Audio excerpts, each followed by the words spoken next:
Welcome to Legendary Physique. Again, this month we're talking with Jerry Brainum, who had a wonderful February issue of Applied Metabolics. And Jerry, I mean, I really like the article on tendon injuries. A lot of people, even younger guys, are having some trouble with tendon injuries, but especially us old farts that have been training for so long and probably did too much really heavy work. But you talk about all sorts of nutrients that can actually help. It's a great one. And I also like the one on testosterone therapy and estrogen, as well as you're also thinking about late night eating. Is late night eating good or bad? So there were tons of things in that issue that I really found personally helpful. Well, Richard, see what I'm trying to do with the NewsCenter? I'm trying to come up with practical and useful information that people can actually apply immediately, rather than trying to impress somebody about how smart I am or something like that. I'm trying to come up with articles that give definitive answers where somebody can read that article and apply it immediately and not have any questions remaining in their mind. Well, should I do this? Should I do this? They have the answer right then and there. That's the basic philosophy. Yeah, I wish I would have had some of this information a lot earlier in my training career. Me too. So what's up for March? I'm excited about what you got for us in March. That's some great stuff. I mean, if you like that last issue, Richard, you probably heard this. There's all sorts of articles and comments about nutrients that stimulate growth hormone release. Like arginine, ornithine. There's actually several amino acids and there's other nutrients that are involved in that too. And the problem is that when push comes to shove, to throw a little cliche in here, these things don't kind of pass muster in studies. And for one reason or another, just to throw one at you, like arginine. Arginine works great for promoting growth hormone release if you take a 30-gram infusion. If you take it, yeah, that's what I was going to say. Yeah. Now, here's the interesting part, though. If you take it orally, up to 10 grams. 10 grams is the maximum. If you take more than that, you wind up getting nauseous.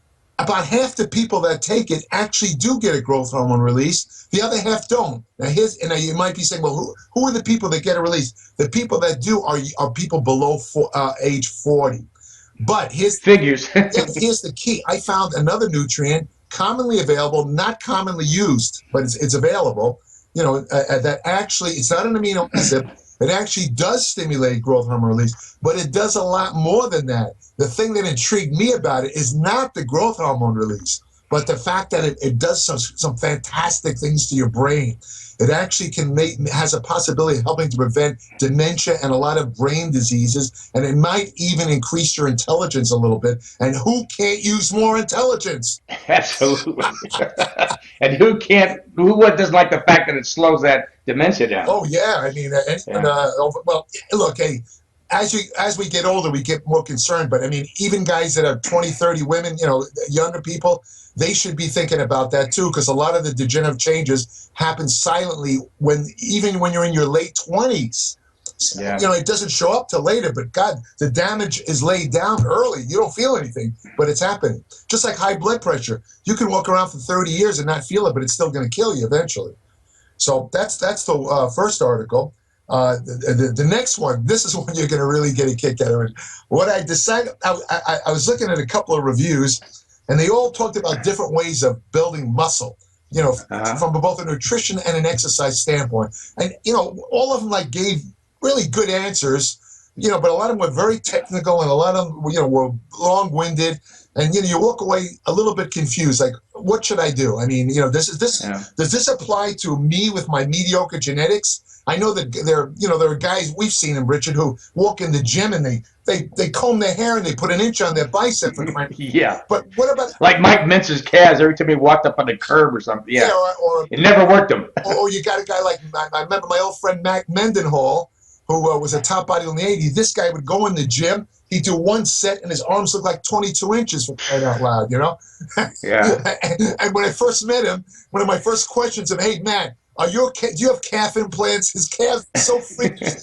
And he laughed, But anyway, getting off the subject. What I did in this article is I actually read all these reviews, and in one article I put all the definitive answer to what really works to build muscle for anybody. I don't care what your genetics are. I don't care if you have the worst genetics in the world. And I'm not talking about drugs or anything like that. I'm talking about every natural method related to nutrition and exercise that'll put muscle on you. Absolutely. There's no question. Can't wait to read that one. And I really had sort of a genetic advantage in my arms. I could build them pretty easy, but it's getting harder and harder. So I can't wait to see if there's any help I can get out there. No, there's things in there that will help you or me or anybody, because it involves maximizing protein synthesis. And that's a problem with people over 40. Oh yeah, that's one of the reasons why it's so hard for us to put any muscle on. So that's another article. This article. Let me warn the readers. This article alone is the size of the average ebook. So be prepared to read it in parts. You know what I mean? Well, you always have them packed full of important information. Right, right. Then the next one. Richard, I said to myself, what's missing in this newsletter? I said to myself, you know what? I'm not doing anything for ladies, for women. I really haven't written. I mean, a lot of what I write is applicable to, like this article I just talked about. I mean, it's applicable to anybody who's involved in exercise. All right, I realize women don't want to build muscle, but it gives them some of the best ideas as far as nutrition-wise to get in good shape and have a nice lean body, that the type of body would like. But I said to myself, I want to do something more specific for women. And I came up with this idea. I came across an article of an herb that has been around for years, but this new study showed it has remarkable effects at treating premenstrual tension syndrome, PMS. Now, a lot of guys who are watching this video might scratch their heads and say, hey, wait a minute. I read your Applied Metabolics. I want to know about training nutrition, but geez, I'm a guy. What do I care about premenstrual tension, for crying out loud? Well, listen, guys, maybe you have a girlfriend or a wife who has this problem. And of course, a woman reading this any woman's going to help. I said, so what I did is I came up with, again, not just one idea. I came up with about several different methods to control both the psychological and the physical symptoms of PMS. A woman reading this will never have that problem again. Her relationship will be better. And believe me, it's going to end a lot of murders and divorces. Because in the beginning of the article, I talked about a couple of murder cases where women basically use the PMS excuse, if you want to call it that, right? And then the final. Well, I'm a little moody myself. That I may have a cycle like that. I don't know. Hey, listen, well, if you're a little moody, then the next article is especially for you and for me too, to a certain extent. Richard, is there a day that goes by that you don't hear on the news or watch online about some guy who went into a crowd with a gun and started shooting a bunch of people, innocent people, no reason? They either the guy kills himself or the cops kill him. And it's always the same thing. They when the article comes out, when the news report, the police announce, we don't know the motive for this behavior. We don't know what drove this guy to wade into a crowd like what was it that kids school? I can't even Sandy Hook and all that. Why would a guy kill 20 kids? Innocent kids. Well, the truth of the matter is this is going to surprise you. You would think that these guys are complete psychopaths. But I mean, I can't imagine ever doing something like that. I can't either. Yeah. I can't either. But a certain percentage of these acts are committed by psychopaths. But get this, a lot of them are not psychopathic. What they are is they have out of control aggression and anger to the point where they're insane. They just want to kill everybody. I mean, these postal workers, you hear about them. These people will work at a job for years. They get fired. They go nuts and go back and kill the boss and 6 other workers. Yeah. I mean, this guy's been normal for years. He's not psychopathic. Something drove him to do that. And they think they're figuring that out? Well, they think they know what it is. I went and I discussed it in this article. But more importantly, rather than just talk about the theories of why people do this, which I do a little bit, and I talk about the brain structures involved, I come up with, a list of several nutrients that, again, over-the-counter, none of them are drugs, that I believe will completely offset this out-of-control aggression and anger in any human being. And, get this, we've all heard about roid rage. The old thing about roid rage. If you take steroids, you're going to go out and attack people. You're going to kill people. You're going to beat up your girlfriend. You're going to throw people off roofs. You're going to crash cars. Guess what? This program is equally applicable to guys that take not normal amounts of testosterone, because that won't make you angry. But if you take huge amounts like some of the pros are doing, it does affect the brain. And depending on your personality, again, it's not going to take a calm guy like you or me. and I assume that you're a calm guy. I don't know. Maybe you're an angry. I've got a bad temper, but that's one of the reasons I go in the gym all the time. The reason I started working out in the first place, right, is to work out any tension I have or whatever. Well, me too. I have to admit I'm the same way. So, but the thing is, you give this program to a guy who has, let's say, having problems with the steroids, where he's feeling like antsy or irritable. It will calm him down to the point where he will feel okay. He won't have any aggressive tendencies. So I think this is, I talk about how this article can actually prevent murder. I think that a guy. Well, the thing is, how do you even know who you should get on this nutrition program? Well, that's the thing. I mean, you'd have to look for signs. Yeah. I mean, when I hear some of the people that work with these guys say they had no clue he was going to go off like that. No, well, it's usually an inciting incident. In other words, these people haven't been normal. Most of the. So be careful when you fire somebody. Yeah, something like that. Or some of these guys, it's a little bit difficult to ferret them out. That's a little. Yeah. That's going. Because the truth is, a lot of these guys, like even this crazy kid that shot the kid. I mean, he's a loner. He kept to himself. He stayed in his room. He played video games. He didn't socialize. He felt everybody hated him. Those are all signs of for the younger people. But.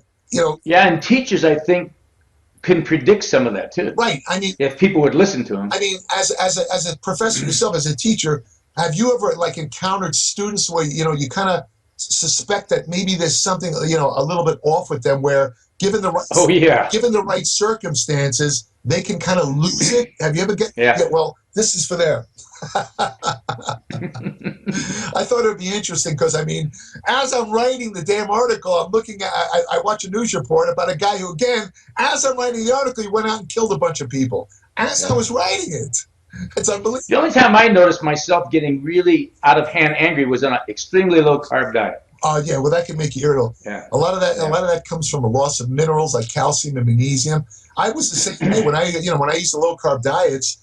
They didn't know much about how to deal with the side effects. I didn't do anything. Yeah. So I felt the same irritability. Now I know that, for example, if you're on a low carb, you got to make sure you get calcium, because the calcium can be, the diuretic effect of low carb. It washes. That's one reason you do it. Exactly. But see, what it does, it washes out these electrolytes like calcium, magnesium that keep your nerves stable. So you have to replace them. And if you replace them, I'm not going to say it's going to be easy. I'm not going to lie. Dieting is always hard.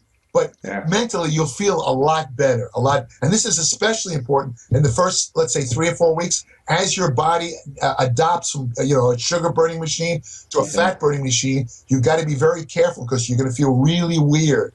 In fact, a lot of people don't even get over that hump. I remember always the first 4 weeks on a low carb, I felt terrible. I was irritable. I lash out. I was almost like one of these crazy people. I never flipped out to the point where I want to kill somebody. Not that bad. No. But I was very irritable. But you find yourself snapping at people, right? Definitely. Yeah. Like the traffic stuff. Like today, if a guy goes by and gives me the bird, I just laugh. Back in those days, I'd follow him and want to kill him. It's ridiculous. Who cares? You never. Well, this issue sounds like it's really got some important stuff in it. Yeah, I'm excited. And because of that building muscle article, it clocks in at just like 3 pages under. It's 1 page under 50. It's 49 pages. So I mean, like, we're definitely getting my money's worth. Well, the thing is, some people have complained to me where it's a little bit too long. And the thing is, you have to understand, I'm trying to really give definitive information where there'll be no questions. After you read one of these articles, there'll be no questions. You won't, I have a section on my site where people can ask me make questions or comments about my work. But the thing is, I don't get any, because the truth is there is no questions. I cover everything. But here's what I'm thinking of doing, though. I listen to reader requests. I got one request a while back. I don't know if you noticed this in the last issue. People were asking me to put a summary box in there at the end of each article, where I basically, in let's say a paragraph or so, I summarize it, and I started doing that. I listened to things. So it started with the February issue. Every issue now, I have one box. It's a colored box. It tells you basically the gist of the entire article. If you're in a hurry and you just want that basic information, you read that, right? Then the thing is, you can even, anybody that can read well can figure out how to skim a paragraph or two, right? Well, that's the way if you go in a really technical thing, they can skim it and get down to the other stuff. But I think that's a good idea to have that summary at the end too. Well, a couple of, quite a few people asked me for it, so I said, all right, I'll do it, and it's no big deal. But I'm thinking now that, like this article, Building More Muscle, I'm thinking that, when I used to write for the magazines, the extra long articles, there was a definite limit. I was limited there. I couldn't really submit super long articles. And what I used to do is break it up into parts, part 1, part 2, sometimes even part 3. I'm thinking maybe I should do that, and this is a question to you. I mean, personally, I don't like that. I want the whole thing at once. But yeah, me too. But maybe there's some people that would rather have shorter articles but broken up. What do you think? I mean, should I break, like this Building Muscle? That could have been a 3-part article, to be honest with you. But I'm wondering if I should do that. I mean, it will make all the articles much shorter. Yeah. But it probably depends on how you break them up. And if they feel like in each chunk they're getting some really good stuff, instead of a long technical thing, then the good stuff coming up later. Does that make sense? Yeah. Like if you break it up right, so you got some technical stuff and a point that's added that it's all about, and then the next thing, so that it builds on each other. Each article builds on it. But well, what do I know? No, that makes sense, but that's what it would be. Yeah. Because a lot of times the latter part of the article actually has the most interesting stuff. Like in my article on the Building Muscle, the first part was mainly, let's say, nutritional methods, and then the last 2 sections were actually training ideas. I didn't give specific workouts because, as I point out in the article, we're all individuals. It'd be silly for me to I don't know how your body works. I know that you told me your arms were very responsive and stuff. I mean, you'd have to experiment with the actual exercises and the pattern of the workout to fit your individual body. For me to give out, absolutely. For me to give out a listing of workouts is what it reminds you of? It's like these dietitians. You go to them and you say, hey, I'm having trouble losing weight. They give everybody the same diet. Yeah. I mean, and it has like me, for example. I don't like a lot of vegetables. If they give me a diet that's top-heavy in vegetables, I'm not going to use it. So what's the point? It's a complete waste, Yeah, if someone says they're a trainer and they don't take into account the individual's metabolism and their bone lengths and their tendon insertions, their all that stuff, they're not going to be able to move them as fast as they could if they took all that into account. That's the thing. That's where a lot of them go wrong. There's no cookie. I said in the article, there's no cookie cutter. There is no one-size-fits-all workout routine. It doesn't exist. There's different methods of training. I mentioned in the article how some people respond very well to the high intensity. Remember Mike Mentzer and Dorian Yates and who else? Ray Mentzer, Dave Masterakis. Yeah, Dave. Yeah, they all respond very well to that. Other people just really don't get anything out of it at all. And I actually, I was a volume guy myself. Well, I gave the reason for that. There's actually a reason for that. It has to do with the training style, and it has to do with the way the studies were designed. They actually had severe flaws, which I talk about. But the thing is, the truth is, some guys like Arnold, I remember when Arnold tried high intensity, he didn't like it at all. And the thing is, Arnold, a lot of people don't know this, but here's a little exclusive for the listeners. Arnold didn't like training to failure. He didn't want to do it. He didn't want to put that much effort. Arnold stopped way short of he never went all the way. Never. I think Bill Pearl was the same, wasn't it? Exactly the same. Bill Pearl would say, I'm going to do 4 sets of 10, and he'd stop at 10. Even if he can get 12, he'd stop at 10. That's the way he always trained. He followed a specific, very limited guideline, But they did have this mind-muscle connection that probably made up for not going to failure or whatever. No, they didn't. Or they just respond differently. The body does. Who knows? Oh, it's funny that you mentioned mind-muscle because that's one of my upcoming articles in Applied Math. I'm going to look into Great. I'm going to look into it and talk about all the nuances and discuss how to best employ that and if it's even real. I'm going to talk. And by the way, I'm going to say it now. It is real. It is real. And so, those people that are walking around doing sets with the cell phones in their ears, they are completely cutting off the mind-muscle connection. Exactly. Anybody who thinks it's not real hasn't observed people in the gym. Exactly. But who's making the gains and who isn't? Exactly. There you go. Yeah. Watch the people with the cell phones. Look at them. Take a close look at them. Look at them a year later. And it's like that old Twilight Zone episode. No change. No change at all. Even if some guys doing bicep curls, and he watches a girl going by. Yeah, I mean, come on. He doesn't. He's not thinking about that bicep, like he should. I've seen guys at Gold's Gym come to the gym and they'll see this girl. It's like a pickup joint to them. They go up to the girl, and I am not exaggerating. You won't believe this. I do my entire 1.5 hour workout, including aerobics. They're still standing in the same corner talking to the girl. I'm thinking, all right, hey, you guys want to have a romance? Why don't you go like have a date? Why are you both destroying your own workouts by standing there for an hour and a half? It doesn't make, why are you here? Idiotic. Well, I see people like that. They look the same 6 months, a year later, too. Yeah, I'm not. If I were going to do that, I'd ask for the woman's number and meet her somewhere. I'm not going to stand there and talk to her in the gym like a schmuck. That's stupid to me. Yeah, well, this March issue sounds like it's going to be one I can't wait to see. Oh, it's great. And it's coming out in a couple of days, so I'll tell you, like I said, I'll be waiting for it. I've been editing in the last couple of days, and I sit there and I shake my head. And I say to myself, this came out of my brain. It's almost like I felt like somebody else wrote it. Honestly, I know it sounds very, a lot of hubris here, but I can't help it. This stuff really fits together well, if I say so myself, You have a right to be proud of the articles you write, because every month, I just love it. I'm learning something every month. I appreciate it. So let's mention again, everybody go to appliedmetabolics.com and subscribe to Jerry Brainum's newsletter. Thanks, Jerry. Sure, Richard. Good to talk to you. All right. Everybody stay tuned for next month. We'll talk about the April issue. Have a great day.